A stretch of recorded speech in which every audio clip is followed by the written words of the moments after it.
حضرت سہیل بن سعد رضی اللہ تعالیٰ عنہ فرماتے ہیں کہ غزوہ خیبر میں حضور اکرم صلی اللہ تعالیٰ علیہ وسلم نے فرمایا کہ کل میں جھنڈا اس شخص کو دوں گا جس کے ہاتھوں پر اللہ تعالیٰ فتح عطا کرے گا، اور وہ اللہ تعالیٰ اور اس کے رسول صلی اللہ تعالیٰ علیہ وسلم کو محبوب رکھتا ہے، اور اللہ تعالیٰ اور اس کا رسول اس کو محبوب رکھتے ہیں۔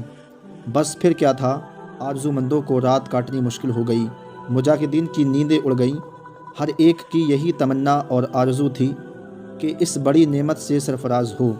صبح ہوتے ہی سب کے سب بارگاہ اقدس صلی اللہ تعالیٰ علیہ وسلم میں حاضر ہوئے اور ادب و احترام سے دیکھنے لگے کہ اللہ تعالیٰ کے پیارے حبیب صلی اللہ تعالیٰ علیہ وسلم کا دست رحمت کس خوش نصیب کو سرفراز فرماتا ہے۔ پیارے مصطفیٰ صلی اللہ تعالیٰ علیہ وسلم کے مبارک لبوں کا ہلنا تھا۔ حضور صلی اللہ تعالیٰ علیہ وسلم نے فرمایا، علی ابن ابی طالب کہاں ہیں؟ عرض کیا گیا ان کو تکلیف ہے، ان کی آنکھوں پر آشوب ہے۔ آپ نے فرمایا انہیں بلا لو۔ حضرت علی حاضر کیے گئے۔ حضور نے اپنے منہ مبارک کے شفا بخش لعاب یعنی تھوک کو ان کی آنکھوں میں ڈالا اور دعا فرمائی۔ اسی وقت ایسا آرام ہوا گویا آپ کو کبھی تکلیف ہی نہ تھی۔ بخاری اور مسلم میں یہ حدیث موجود ہے۔ چنانچہ حضور صلی اللہ تعالیٰ علیہ وسلم نے آپ کو جھنڈا عطا فرمایا اور آپ جھنڈا لے کر خیبر کے قلعے کی طرف بڑھے۔ قلعہ کے پاس پہنچ کر آپ نے ایک جگہ جھنڈا گاڑ دیا۔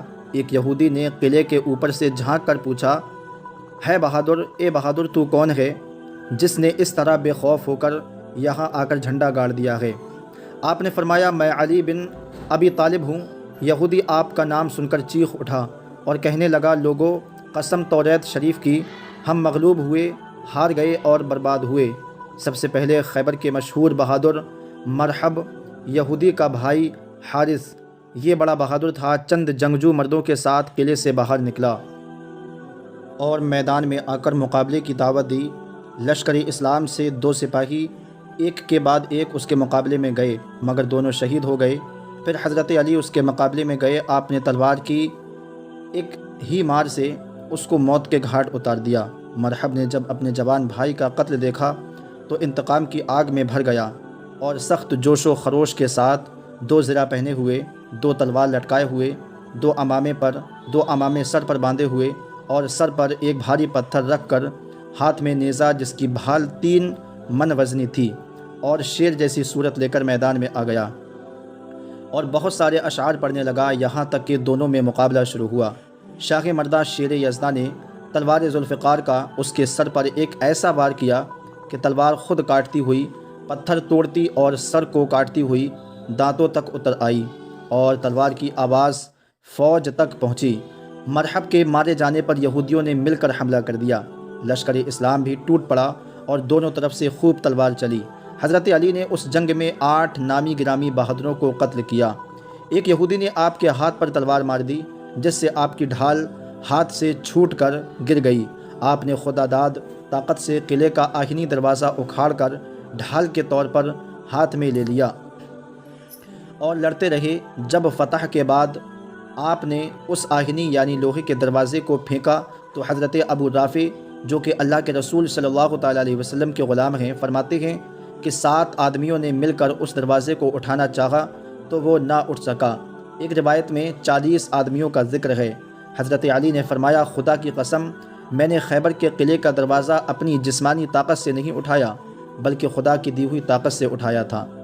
کامل ابن کثیر میں ہے کہ لشکر امیر معاویہ نے حضرت عمار بن یاسر کو شہید کر دیا تو حضرت علی نے صرف 12 جانثاروں کو ساتھ لے کر لشکر امیر معاویہ پر حملہ کیا اور پورے لشکر کی صفوں کو چیرتے ہوئے امیر معاویہ کے خیمے کے قریب پہنچ گئے اور پکار کر فرمایا، اے معاویہ، دونوں طرف کے لوگ مفت میں مارے جائیں، کیا فائدہ؟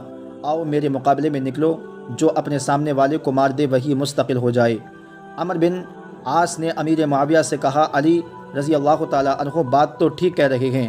حضرت معاویہ نے کہا، تم جانتے ہو کہ ان کے مقابلے میں جو آیا مارا گیا۔ عمر نے کہا، لیکن اس وقت تمہارا ان کے مقابل میں نہ نکلنا مناسب نہیں ہے۔ حضرت امیر معاویہ نے کہا، میں تمہارا مطلب سمجھتا ہوں، تم مجھے مروانا چاہتے ہو۔ مجھے معاف رکھو۔ اسی میں لکھا ہے کہ جب صفین کی جنگ میں شامیوں کی بڑی فوج نے حضرت علی کے میمنہ لشکر پر حملہ کیا تو لشکر کے پاؤں اکھڑ گئے اور میدان خالی ہو گیا۔ حضرت علی پیدل ہی میسرہ کی طرف روانہ ہوئے۔ اس وقت تینوں صاحبزادے آپ کے ساتھ تھے۔ ہر طرف سے آپ پر تیروں کی بوچھار ہونے لگی۔ ابو سفیان کا غلام احمر آپ پر لپکا، آپ کا غلام کیسان اس کے مقابل ہوا۔ دونوں میں سخت لڑائی ہوئی۔ احمر غالب آیا۔ حضرت علی آگے بڑھے اور اس کو پکڑنا چاہا۔ وہ بھاگا مگر اس کی زرہ آپ کے ہاتھ میں آ گئی۔ اسی سے اس کو سر تک اوپر اٹھا کر زمین پر ایسا دے مارا کہ اس کے دونوں منڈے اور بازو ٹوٹ گئے۔ شامی لوگ ہر طرف سے آپ پر ٹوٹ پڑے۔ امام حسن نے عرض کی، آپ دوڑ کر اپنے لوگوں میں جا ملیں تو بہتر ہوگا۔ فرمایا، تمہارے باپ کے لیے ایک روز مقرر ہے، نہ دوڑنے سے اس میں کوئی دیر ہوگی اور نہ یہاں ٹھہرنے سے اس میں پہل۔ خدا کی قسم تمہارے باپ کی اس کی کچھ پرواہ نہیں کہ وہ موت پر واقع ہو یا موت ان پر واقع ہو۔ دوستو، جنگ صفین میں حضرت علی نے ایک رات میں 900 سے زیادہ لوگوں کو مارا۔